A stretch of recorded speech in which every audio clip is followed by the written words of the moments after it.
So, folks, there was some interesting data that dropped recently, and it's pretty cool, right?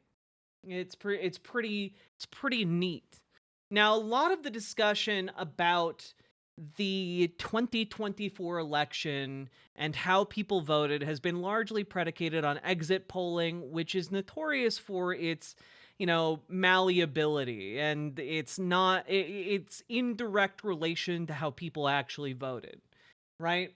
And so we actually have the much more important and solid data that came out. And it got broken down really well here in this Substack article by Michael Podhorzer. I hope I'm saying that right. And basically, this is a pretty big rebuttal to the America swung right narrative that has been going around. And this is basically a validation of my thesis that I've been trying to push, which is that America didn't actually swing right. Democrats failed by embracing neoliberal policies that did not excite the base and did not turn out votes. It's pretty straightforward, right? So let's go here. This post will show the results are best understood as a vote of no confidence in Democrats, not an embrace of Trump or MAGA.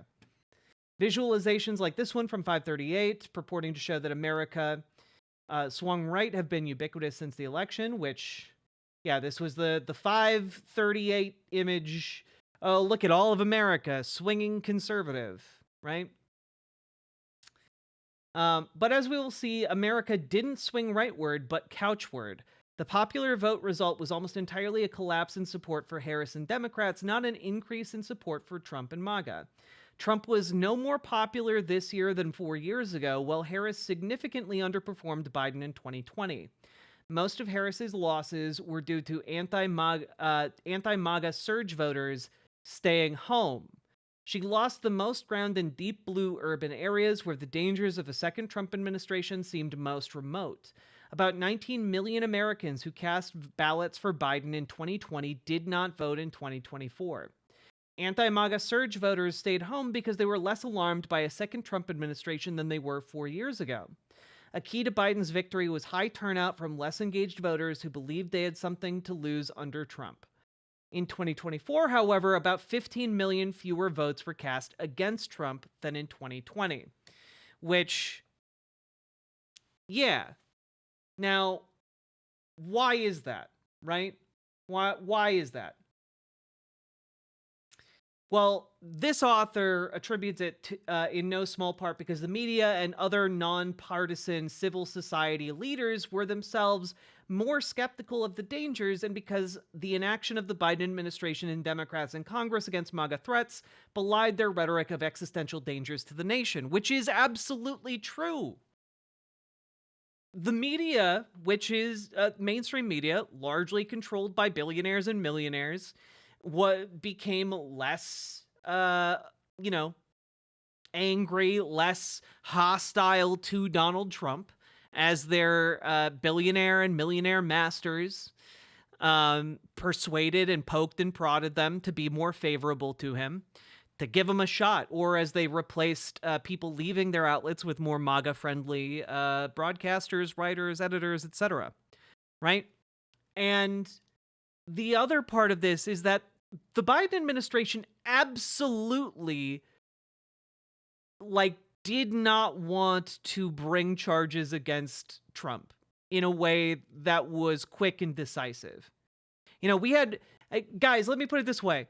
When someone commits a robbery, right? How long do you think it takes for charges to be handed down? Does it take, 4 years? No, it doesn't. It doesn't take a multi-year investigation. Now, granted, you can make some argument about they needed to have a rock solid case. They had one of those 3.5 years ago. Like, it was not a thing to do slowly, and they took their sweet time thanks to Merrick Garland. Okay? And this all is kind of, in a way, I think you can kind of attribute Biden's stance on this similar to the pardon of Nixon. It is, he didn't really want to rock the boat that much. He didn't want to make some big waves. He didn't want to be called out as unfair by MAGA. You got to take your time. And it turns out that really signaled to a lot of people that things weren't that serious. Because if they were serious, it would move a bit faster. Yeah, big Gerald Ford energy over here.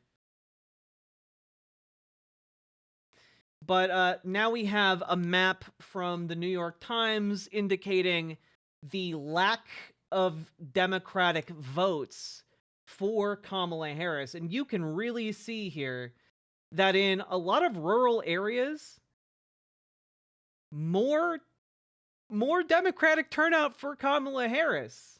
Look at Utah, for example. That's actually kind of crazy, some of the gains that were made.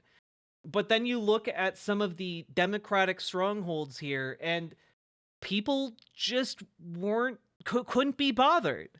They couldn't be bothered to turn out. It wasn't as scary after 4 years of people telling them to go to sleep, of media messaging that it's not a big deal, of people in power signaling it's not a big deal, because the main messaging around Donald Trump from liberals in particular and neoliberals has always been, oh, he's just so rude.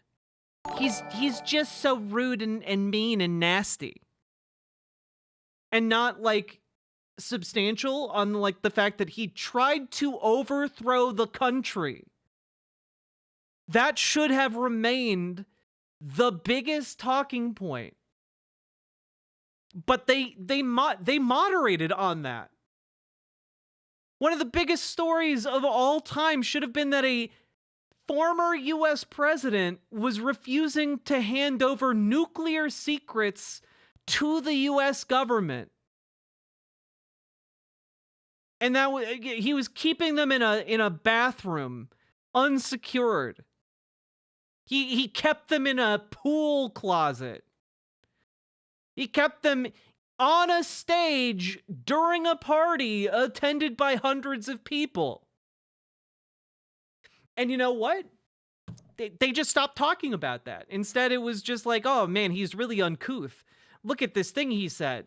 He's so uncouth. And it's like, who gives a shit? He's doing crimes. He's a threat to the very possibility of future elections.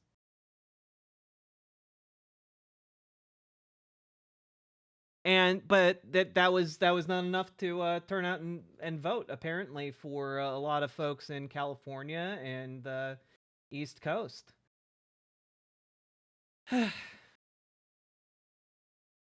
Disappointing. Disappointing as hell.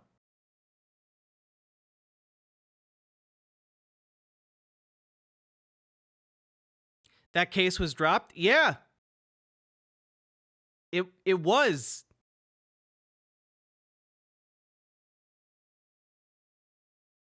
They did not move fast enough on it, and rather than pursue it while there's an incoming president that will kill the case, they dropped it. But you know what? They really could have pursued that a lot harder and a lot faster.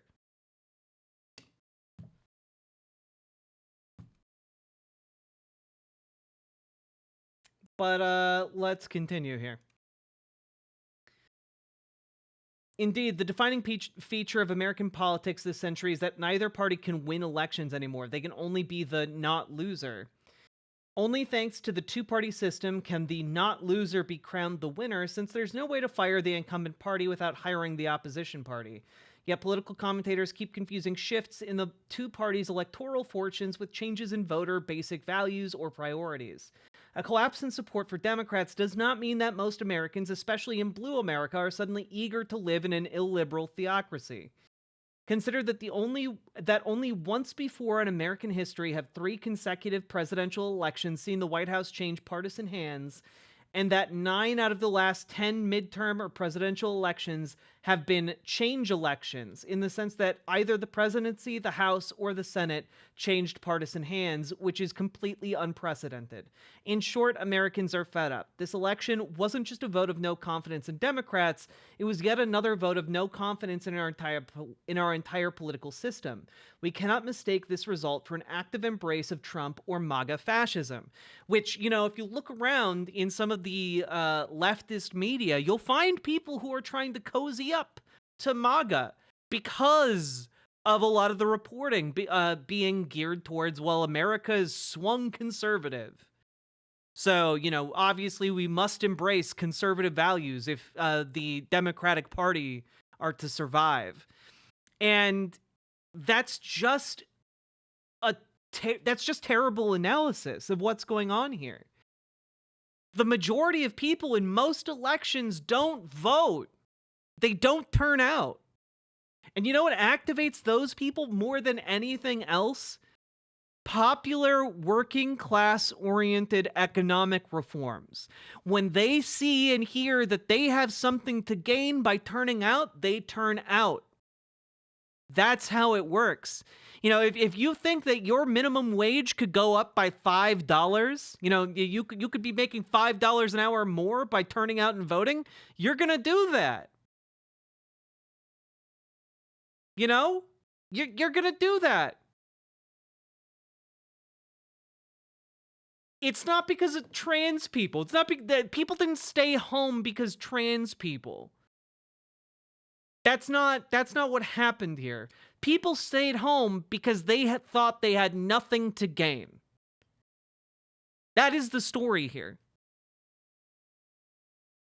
And you might think, well, but now they're going to be screwed over by a Trump administration. But that's the thing, right? They felt like they were also going to be screwed over regardless of who was in. So who cares? You're just going to grill and chill. Going to check out.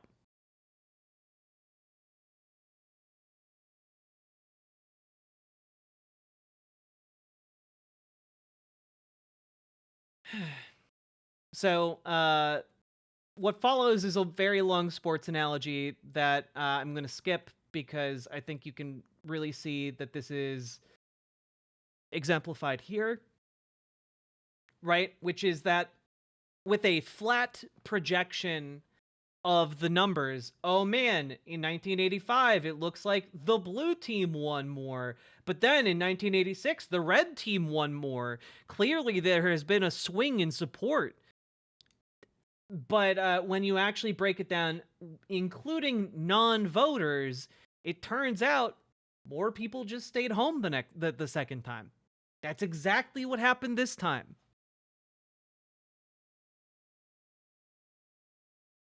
Stimulus checks would have won her the election. Hell, one of the biggest changes, and I talked about this last stream too, but one of the biggest changes for working families in 2024 was the fact that the child tax credit would no longer be paid out in monthly payments. Meaning that in order to get the value of the child tax credit, you have to wait until you file your taxes for 2024. You have to wait the entire year, right? Which means that a lot of people who are relying on that extra income to remain housed or to buy basic necessities couldn't do that anymore.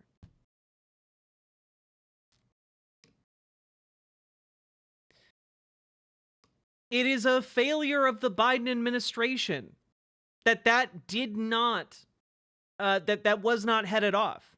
It is a failure here. We did a story the other day about spikes in homelessness. One of the biggest drivers of that spike was the lack of pandemic era reforms, like the one done to the child tax credit that made it a monthly payment.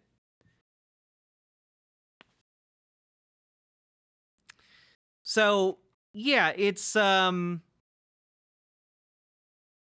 interesting, right? Now, here we look. Here we get to one of the second pillars here. Trump and MAGA didn't get more popular, which is, by the way, one of the underlying premises of the flat model of like, oh, America swung right, is that MAGA became more popular. That's one of the prevailing narratives here, right?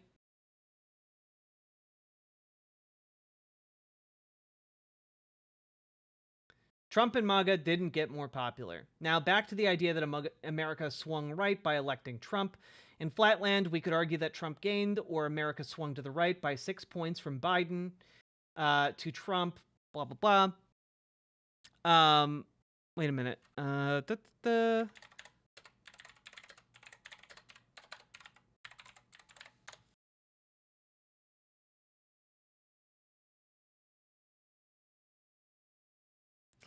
Biden. Okay, now my memory might be a little fuzzy, chat. Biden was able to get an awful lot of economic reforms passed for transit, for infrastructure, for emergency relief spending, etc.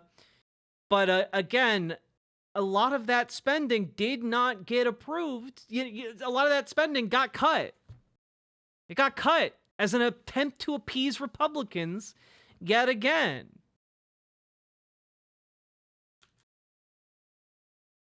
And all those economic reforms will now be killed? No, they're budgetary reforms. They're budgetary. Guess what? People don't care if there's a $10 trillion being invested across the country in like chip manufacturing when they're not getting that job. Their community is not getting that factory. What the fuck do they care? Their job is just as shitty as before. Their insurance is just as unaffordable as before. They got diddly shit. And not only that, if you're a struggling working class family that relies on the monthly payment of the child tax credit, guess what? Tough shit, you're homeless now. Those people aren't going to turn out to vote for someone like that is billing themselves as functionally similar to Joe Biden. And you can say, oh, well, they're just stupid idiots. But like at the end of the day, they're looking at it from their perspective, in their corner of the world, in their life. And guess what? Making things slightly less shitty for everybody is not really something that compels them to take time out of their day to go vote. Being able to keep their apartment, being able to continue living in, with their family, that's something that compels them to go vote. That's a big one. And a lot of people, if they're struggling under Biden, look at that and they're like, well, maybe Trump will be better. I don't fucking know. The GOP said they will destroy millions of lives. They said it loud and proud. They did.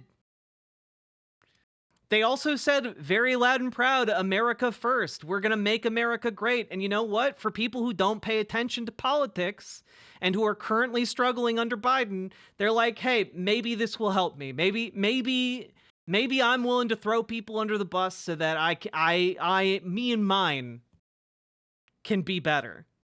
You know? And that sucks. That's shitty. But also, if you're someone struggling, if you can't feed your kid, if you can't house your kid, I don't know many parents who wouldn't fucking want the entire system to burn on the off chance that maybe something better would happen for their family and their child. I don't know how many of you have ever been in a position where you are that economically desperate. Yeah, as a parent, if I can't feed my child, I'm going to do whatever it takes to feed my child. Exactly. And also, like, you're probably not tuned into politics if you're in that position, generally speaking. If you're in the position of, I can't feed my child consistently, you're not spending your free time paying attention to politics and making complex calculations about, oh, well, it's like a 5% chance that my life will improve under. You're not doing that. You're focusing on the material needs that beset you. I think a lot of people under our current system, a lot more people than maybe we care to admit, have been in a position in the past 4 years where they're like, whatever, man, the system can burn down. It's not doing shit for me. And they might be wrong, but those people are also, like, maybe not actively going to support Trump, but they're not going to turn out to vote for Democrats. You know?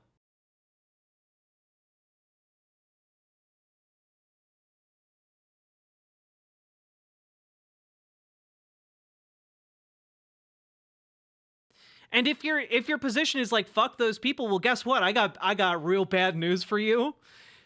The well-being of our democracy and our society and our civilization kind of depends on getting those people involved in politics and actually voting. That's kind of the thing our entire democratic system hinges on. So when you go, well, fuck those people, guess what? It's not that helpful. Yeah, it is incumbent upon us, the people who are politically engaged, to figure out how to get them politically engaged. And the way to get them politically engaged is to offer them something better.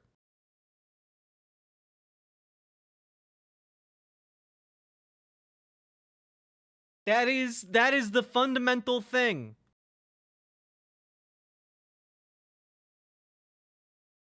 How do normies not have time to understand the message mass deportation now? It seems pretty fucking unambiguous. Because the fucking normies are like, yeah, the immigrants are taking our jobs, because that has been mainstreamed in our society for 100 fucking years, 150 years. That's been mainstreamed in our society. That's why they're not immediately going, oh yes, mass deportation's bad. They've been told that's what the crime is coming from. They've been told those are the people stealing their jobs. It doesn't matter that it's a lie, because they don't know it's a lie. So you have to figure out a better way to reach them.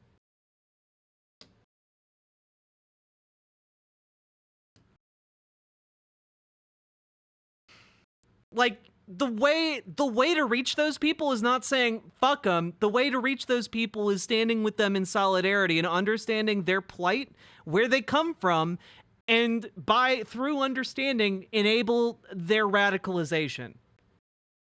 That is how you do this. Maybe some of them want to see others suffer, but I would wager literally everything I have that the vast majority of people in this country do not just want to torture puppies for fun. I'm gonna go out on a limb and guess that, the vast majority of people in this country are not people who take gleeful joy in children in cages. And if you do believe that, then you shouldn't fucking be here, because our world's already fucked anyway. Get the fuck out if that's the kind of attitude you're bringing to politics. Get the fuck out. You're not going to do anything that is helpful. Because if you believe the vast majority of people are already so far gone that they will gleefully torture other human beings for no reason, then you do not fundamentally believe in the concept of democracy.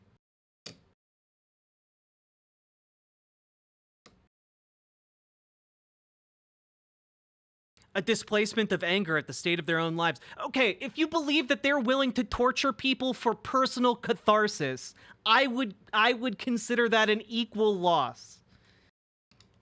Normies do not pay attention to the news to revel in seeing pictures of children in cages. That's not what they do. They just don't watch the news. They're busy filing job application after application that's being denied by an AI job curation system. They're busy being denied health insurance coverage for their wife who's dying of cancer. They're busy trying to make it to their kid's softball game when they work 2 jobs. That's what they're busy doing. They're not gleefully going, "Ah, yes, MAGA! They're gonna make everyone evil! Ha ha ha ha!" That's not what they're doing. If you think that, we've lost.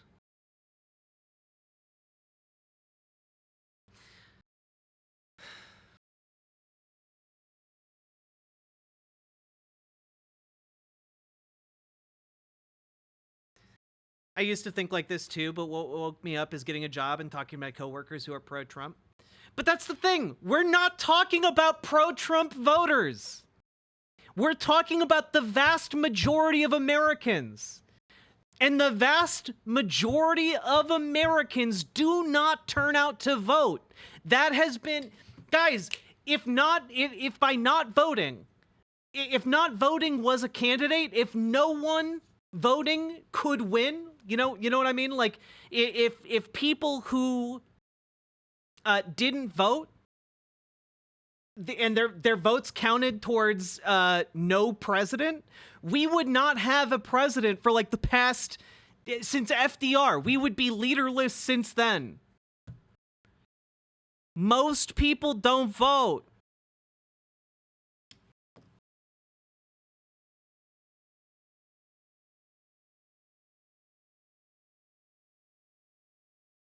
So the priority for us as a political movement is not convincing Republicans to become Democrats. Never has been. It is on turning out people who are already Democrats, or on turning out people who do not usually vote. And the people who don't usually vote just aren't voting because they aren't paying attention. They don't think anything they do matters. And fundamentally, they don't see either party meaningfully moving the needle in a way that would improve their lives or the lives of their family. That's all I'm trying to convey. So enough with this, like, fictionalization to somehow make us feel better about, like, oh, well, you know what, they're all evil. Everyone who didn't vote, they like kicking puppies and watching their guts bleed out. They sit by the side of the road and watch the semis run over armadillos, and they do it for fun. And then they poke them with sticks until they die after. No, they're not like that. They're busy trying to live happy, fulfilling lives, just like you or me.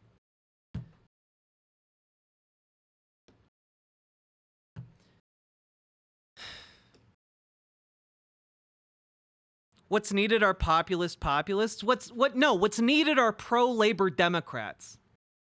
That's what's needed.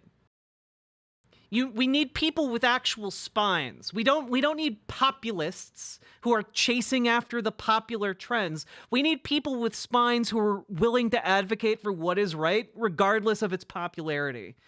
We need people with spines who are willing to stand up for the working man, whether or not the vast majority of people believe that that is what should be done. If the vast majority of people believe that we should be a theocracy, then it's upon us to change that. Have a spine. Recognize there's power in these arms and in these legs, and in our voice to change the multitudes.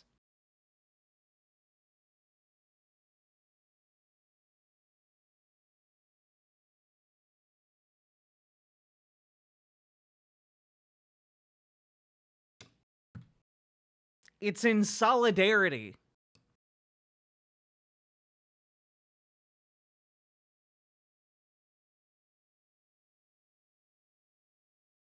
Worth noting that unions also help with this problem. True!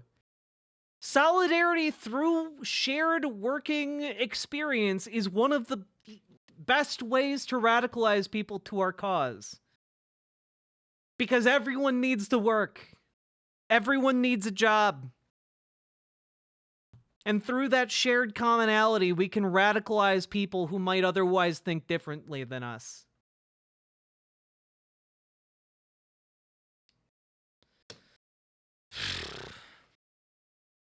The union makes us strong, and that union covers you whether you are in manufacturing, whether you are in retail, whether you're in food service, whether you are, in some kind of like white collar job. You are a worker. If you are not an owner of capital, you are a worker. In my opinion, Sean Fain is a populist. No, you are wrong. Sean Fain is a labor organizer. He's in favor of policies for the working man. That may be considered populist in some ways, but it's also considered, in a lot of ways, not populist. Union membership has gone down for decades. He's actively fighting apathy.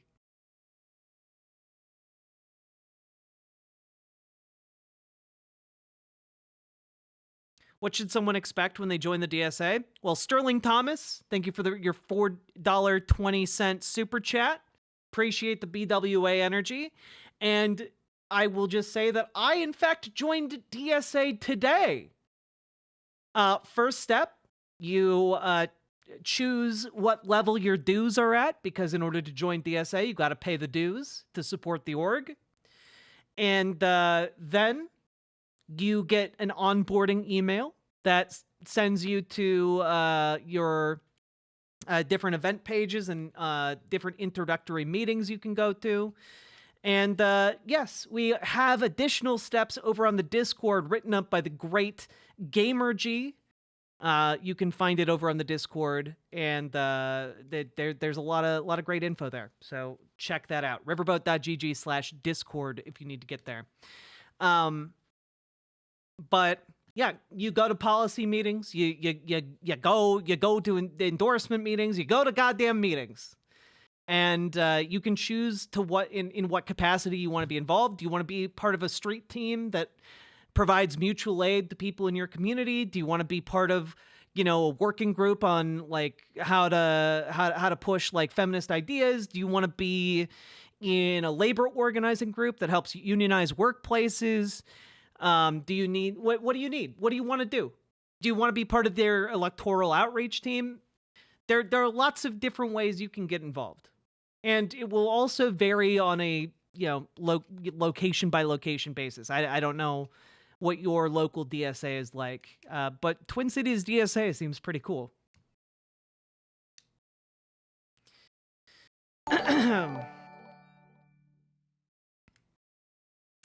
Psycho Salad 665, thank you for the $4.99 super chat. Dumb question, I know. What are the chances unions become illegal?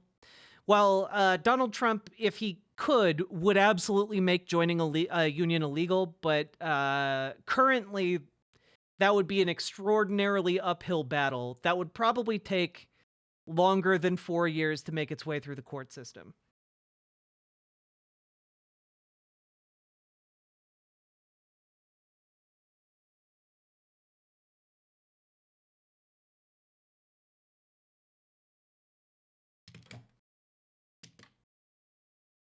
Now, let's keep going. Okay. Now, back to the idea that America swung right by electing Trump. In Flatland, we could argue that Trump gained, or America swung to the right by 6 points from Biden, or about 7.1 million votes. Or we could argue the opposite, i.e. that Democrats lost 6 points. Flatland dooms us to Rubin's vase debates. We can argue with each other until we're blue or red in the face. But whether it's two lovers or just a vase, there's no information within the image to argue that one view is more justified than the other. Likewise, with election analysis, that's why we have such vigorous talk past each other debates about what Trump did right and what Harris did wrong. But in 3D land, we can clearly see who gained and who lost. Here's how we know that 2024 was much more about Democrats' loss than MAGA's gain. Trump's share of eligible voters was the same as it was 4 years ago. While Trump won 3 million more votes this year than in 2020, he won the same share of the eligible population as he did 4 years ago, 32%. Unlike my Red Sox example, the number of eligible voters in the US is constantly increasing. Meanwhile, Harris's share of eligible voters fell to 31.1%, a 3.5 3.5 drop from Biden. And Trump's victory was historically narrow, whether in terms of the flatland two-party vote or the 3D land margin among eligible voters. It was one of the narrowest victories in a century. Trump's swing was historically low for a change election.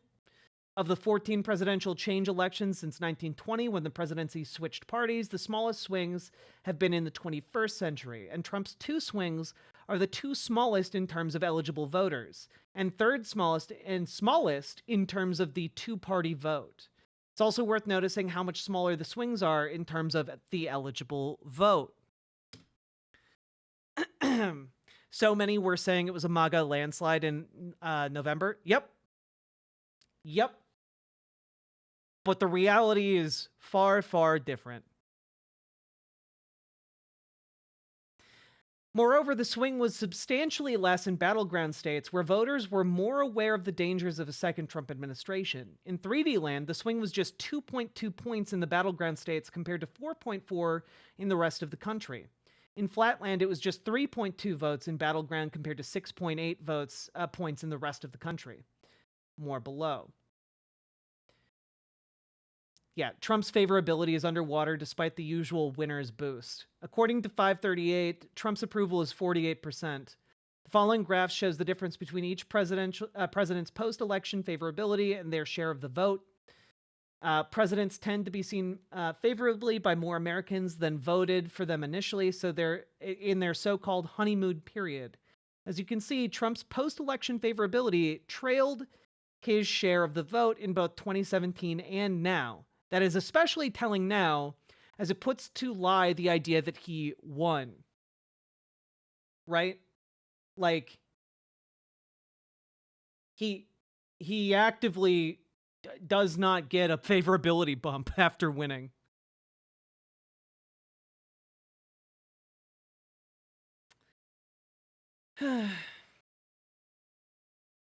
Yeah. Consider the two graphs from the Wall Street Journal. On the left, we see that the US and UK suffered the highest inflation. On the right, we see how much less Democrats' vote share declined in 2024 than incumbent parties' vote share in the UK or similar nations in which inflation was lower than in the United States. And yeah, you can... This makes it pretty stark. You know? This is interesting. A number of comparisons have been made about the fate of other incumbent governments standing for election this year, but I think this one from 538 is the most comprehensive and clear. Yeah. Very few Biden voters switched to Trump. Yeah.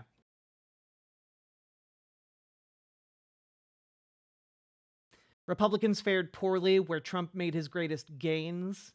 Although the blue states swung right by 7 points, Trump increased his share of eligible voters in those states by only 0.3 of a percentage point. Harris's share dropped by 5 points. Also consider that despite those hurricane-force winds blowing to the right in the blue states, Republicans lost 3 House seats in the 20 most Democratic urban blue counties. Republicans lost 7 House seats in blue states overall. Republicans flipped just 1 of the 18 Cook-rated Democratic seats in the blue states, and Republicans did not come close in any of the 15 Senate races in blue states, including Maryland, where the popular former governor lost by 12 points.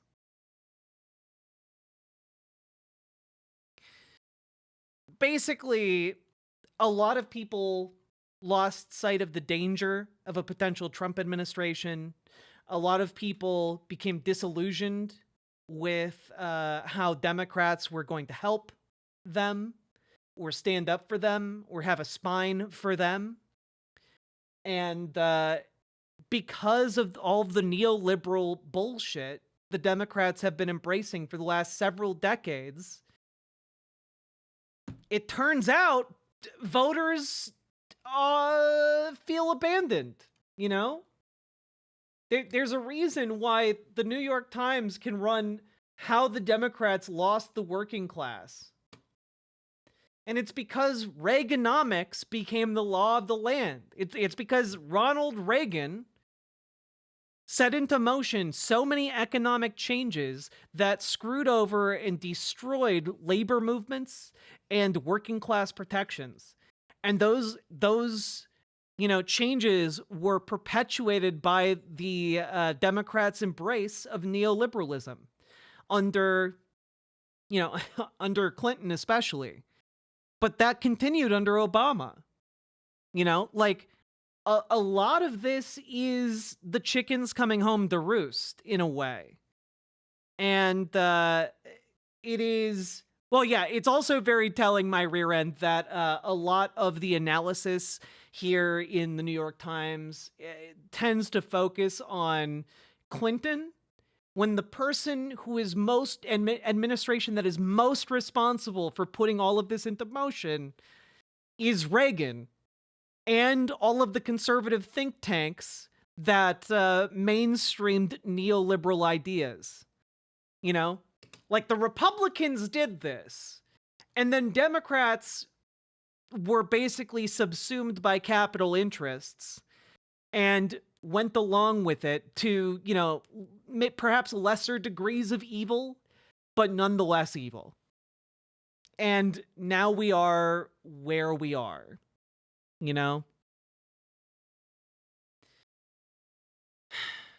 Yeah, and like that's kind of it, Nutmeg Riot. Exactly. Like a lot of voters, even like pretty staunch Democratic voters, looked at the lineup for 2024 and were like,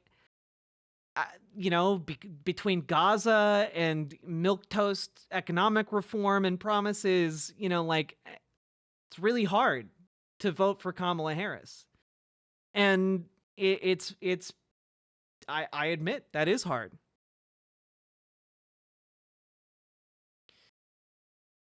I doubt the Dems will be for the left, since they never helped over the working class. There was a time when Democrats helped the working class. There was a time where that was true.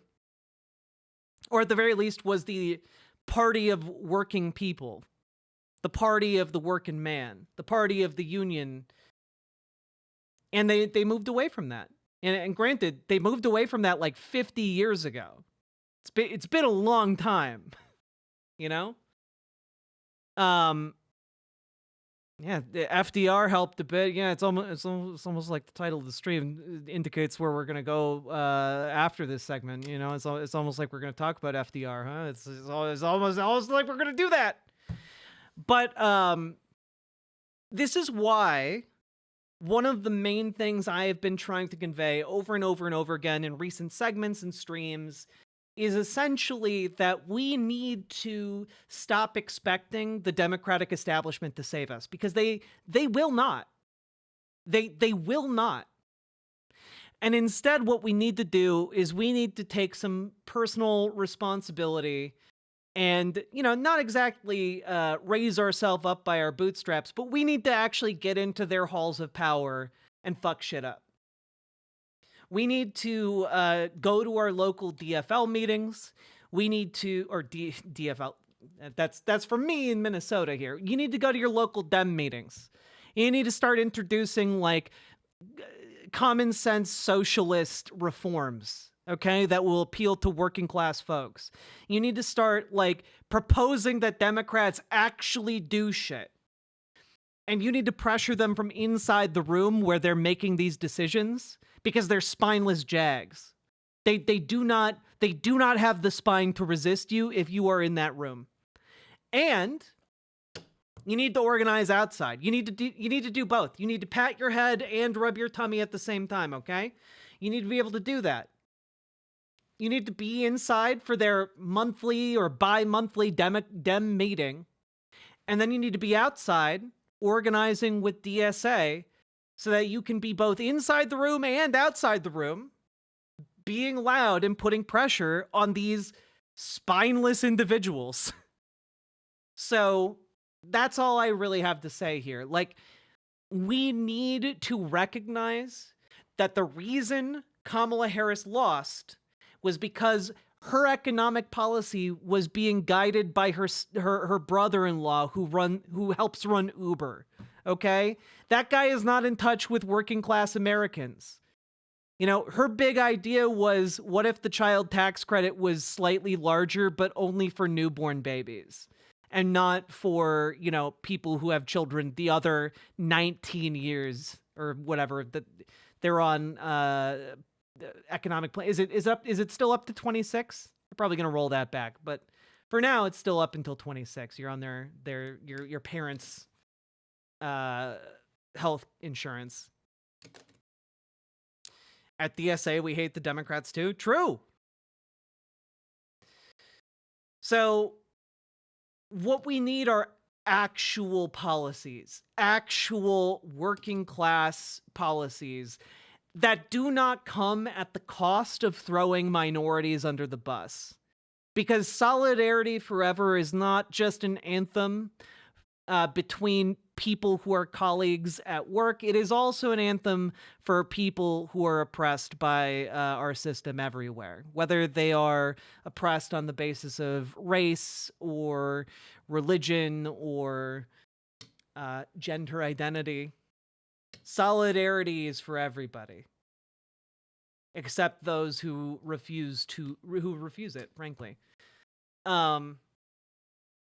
The idea that you can become the one true populist by throwing trans people under the bus, or, you know, saying, we're never going to say Latinx again. Like, it's just not true. You know, like those are not things you need to like throw away, because guess what? At some point you're going to find someone who's like, I want to be referred to as Latinx. And it's like, okay, cool. Welcome to our protest. Let's go. Or you're going to meet someone who's trans or non-binary, and you're good. And you know what? Instead of throwing them under the bus, you can look them in the eye and be like, come on in. We got plenty of food. We got pizza. Yeah, it does turn out that throwing someone under the bus is not particularly solidarity of you. The left needs to be its own party rather than reforming the Democratic Party. I got really bad news for you. The Democratic Party is where the power is concentrated. And let me put it this way. If we are incapable of taking over the Democratic Party, then we are incapable of building a rival political party. There we go. You know, if we can't even convince people to show up for established third parties, we're not going to be able to do that with like a further additional political party. So instead, let's fucking take the party that ostensibly should be ours. Because you know what? It should be ours. And we have mechanisms available to us if we just find the will within ourselves to show up to some goddamn meetings. Okay? That's the thing. That's, you know, whenever I bring this up, people are like, oh man, we need to build our own party. Guess what? We can't convince people to vote third party. So you know what? Let's do a slightly easier thing and just convince ourselves to show up to some Democratic Party meetings and actually do shit. Fine, then I'm looking up my local Dem meeting. I looked mine up today. And you know what? I got an email back from the chair of my local DFL offering to get coffee with me. That, you know what? I sent an email. I was like, I want to come to the next meeting, which is on Zoom. And he was like, oh yeah, here's the Zoom link. Also, you know, I always have a standing offer to get coffee with anyone who joins. It's fucking easy. You just send an email. Show up to a meeting. Get like 5 people to show up. Because you know what? No one shows up to those. When we talk about building political movements, 90% of it, 99% of it is just showing up to the meeting, presenting better ideas than the libs in the room, and then like continuing and like being able to interact with them and be friendly with them, because then they'll like you and support your idea.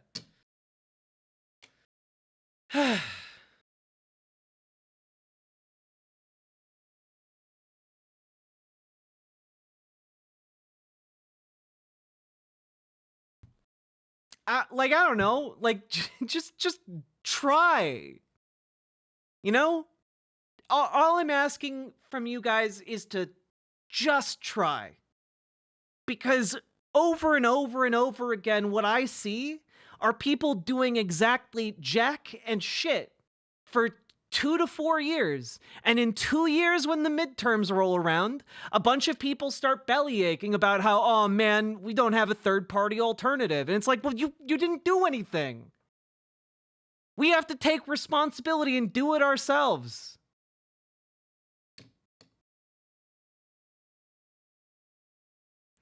I feel bad for Jack explaining this every stream.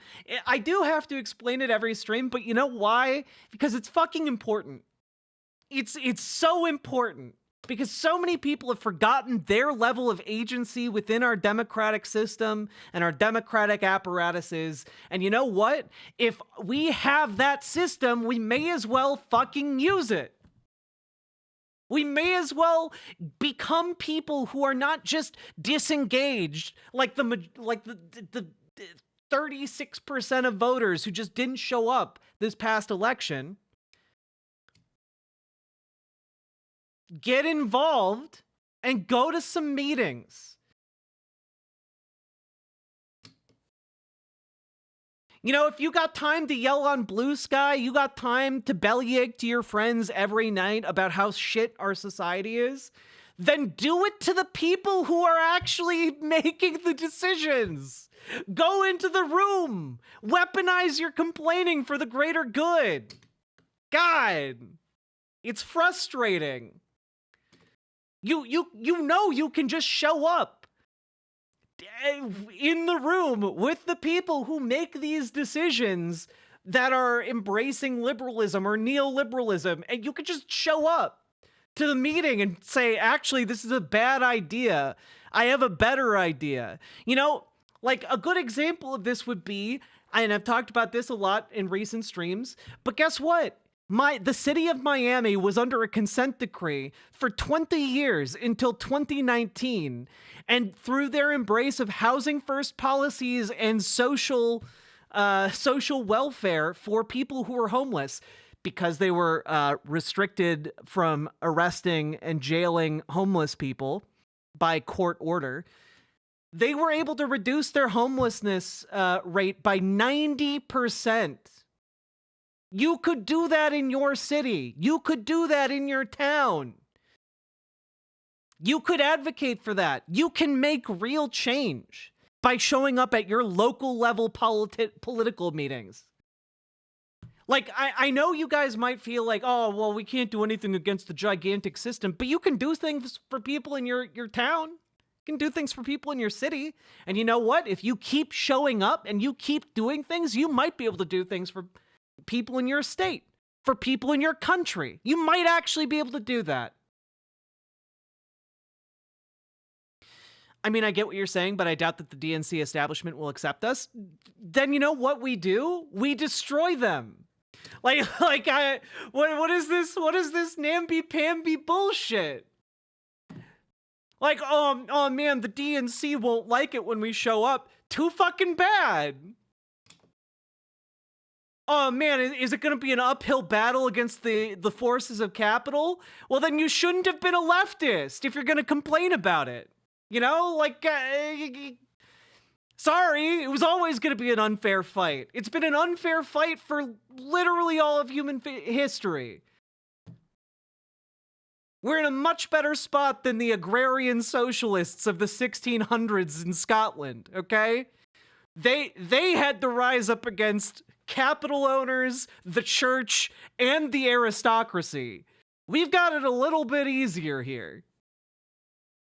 So maybe let's try doing shit, and then when people oppose us, gather enough power to crush them.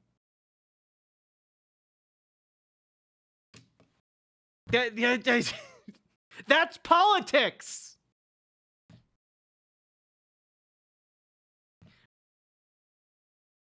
If you're not in politics to do that, you shouldn't be in politics.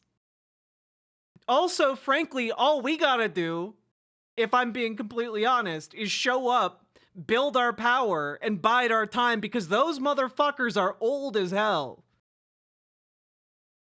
But, that's not an excuse to be complacent, okay?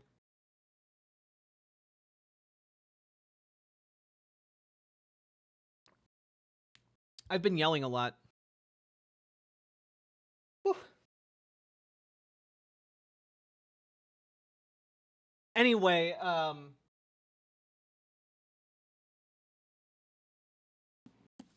this is a really good book to understand our current political predicament. It's about the history of neoliberalism. It's good stuff.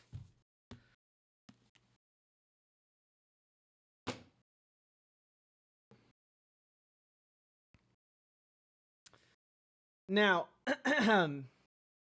some good news on this front that also kind of fits nicely with what I've been saying, right?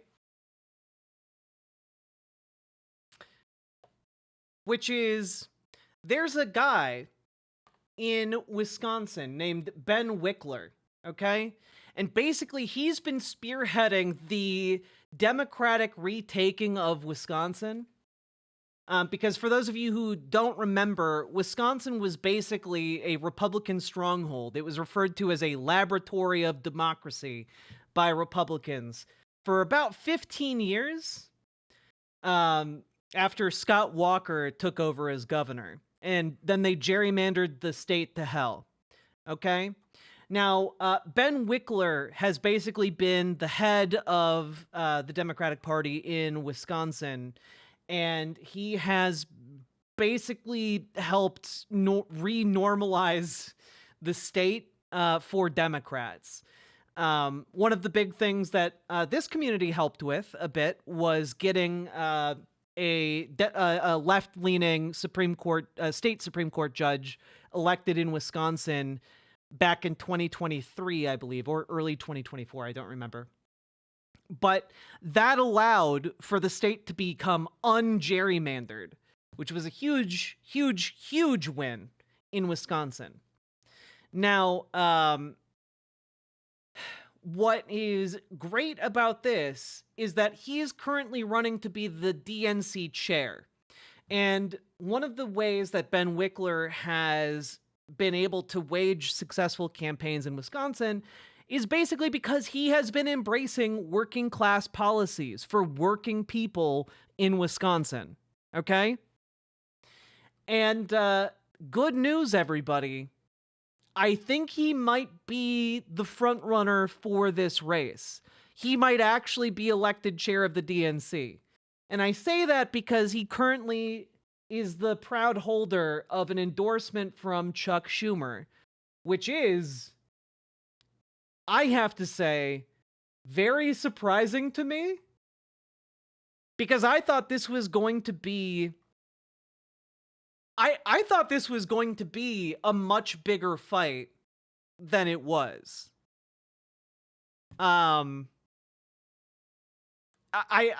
Genuinely, I'm a bit baffled by it, but let's just take a look at this reporting real quick.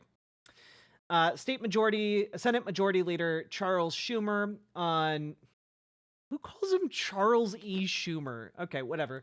On Thursday, endorsed Ben Wickler, chairman of the Wisconsin Democratic Party, to lead the national party, making Schumer the highest-ranking Democratic official to weigh in on the race so far. And this is almost certainly a direct result of the fact that Ben Wickler saw some of the biggest gains while, like, almost every other state party floundered in 2024. Basically, a lot of liberals look at him and they're like, "Oh, we don't understand what's happening, but this guy must understand." So, yeah. As one of the best state party chairs in the country, Ben possesses all the qualities Democrats across the country are looking for in our next DNC chair. He's a tenacious organizer, one of the best organizers in the country, a proven fundraiser, a sharp communicator, and able to reach out to all segments of the Democratic Party. Most importantly, he knows how to win. Which, yeah. It's pretty interesting. Also, from my understanding, one of Ben Wickler's top adversaries is Ken Martin, who is the head of the chairman of the DFL in Minnesota, which I'm not gonna lie, I'm a bit biased because I'm from Minnesota, but wouldn't be the worst choice. Like, the DFL is significantly better than Democrats in most other states. Just because it's kind of been its own beast and has its own culture of like prioritizing working class folks. So this is pretty exciting for me. I thought the front runner was going to be Martin O'Malley, but he, as far as I know, it's either Ben Wickler or Ken Martin, and honestly, I think Ben might have this. If he has the clout to be able to get an endorsement from Chuck Schumer, that indicates that he has a lot more support within the Democratic Party than I would have wagered on, frankly.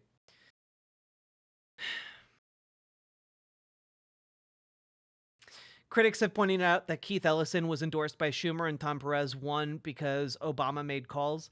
It's true, but also I don't know how much weight that's going to carry right now after what is perceived as a pretty devastating loss for Kamala Harris. I think that there is... Let me put it this way. I think a lot of Dems in the Senate, even if they are liberals, are scared. And they want to have somebody who can win and actually do something they don't quite understand. And Obama... Obama's just doesn't carry the clout he used to, if I'm being completely honest with you guys. I know he can still put pressure on people within the Democratic Party, but like in terms of like showing up in front of crowds and motivating voters and stuff, a lot of his power is gone, and I have to imagine that's reflected in in his internal support as well. It's actually not the DFL who pushed through the progressive legislation. That's true. Which is why, like, I'm pretty okay with Ben Wickler. All I'm saying is that, like, the DFL is not, like, the worst branch of the Democratic Party. In general, I think that they're a little bit better. I know that they're not responsible for, like, the vast majority, but at the very least, they're receptive to, like, leftists pushing agendas, which I view as a good thing. I view that particular type of spinelessness as a quality trait.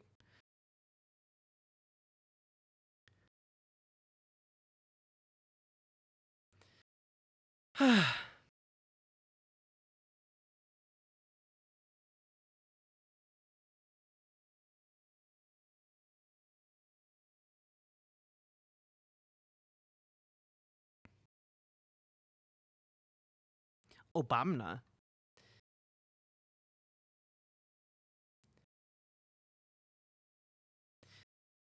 Here's Ben Wickler on The Daily Show with Jon Stewart. Man, I would love if I could watch Daily Show segments on the stream, but I can't. It is Insta DMCA. But I did see that appearance, and he's really, really good. He called Ben Wickler a tool for the establishment. If you're running to be head of the DNC, like, couldn't that accusation be literally leveled at anybody running for that spot? I don't know. In terms of the people in the running, like, I don't know. I think he's a pretty good option. Unless Cenk is going to be running for head of the DNC. Oh! I kid.